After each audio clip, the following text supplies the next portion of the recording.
బాబు బర్త్డేకి తీసుకున్న dress friends. ఇవాళ నా బర్త్డే, కానీ ఇవాళ చేసుకోకూడదు అనుకుంటున్నాను. మా నాన్న కోసం చేసుకుని ఇవాళ పుట్టినరోజు కదా అమ్మ అని ఫోన్ చేశాడు. ఇంకా మా నాన్న కోసం రెడీ అయ్యాను. బాబు బర్త్డేకి తీసుకున్న డ్రెస్ ఇది. ఈ వర్క్ వచ్చేసి 4-5 పడింది. బెల్ట్ కూడా మా అక్క వర్కే చూడండి, బాగుందా? ఇది ఒక మోడల్ని చూసి సేమ్ యాజ్ ఇట్ ఈజ్ అలాగే స్టిచ్చింగ్ చేసుకున్నాను. బ్యాక్ సైడ్ నెక్ అనమాట.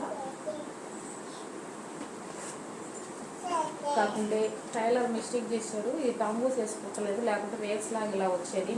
మళ్ళీ వేపిస్తాడు టంబూస్ వేసి మళ్ళీ పూలు చేసి ఇలా వ్యూస్ వస్తాయి మీకు. అదే జరిగిన మిస్టేక్ దీంట్లో. అందువల్ల నేను వేసుకోలేదు. కానీ ఇవాళ బర్త్డే కాబట్టి ఇది తీసి వేసుకున్నాను. ఏంటంటే ఫ్రెండ్స్, ఇవాళ వీడియో నచ్చితే లైక్ చేయండి, షేర్ చేయండి.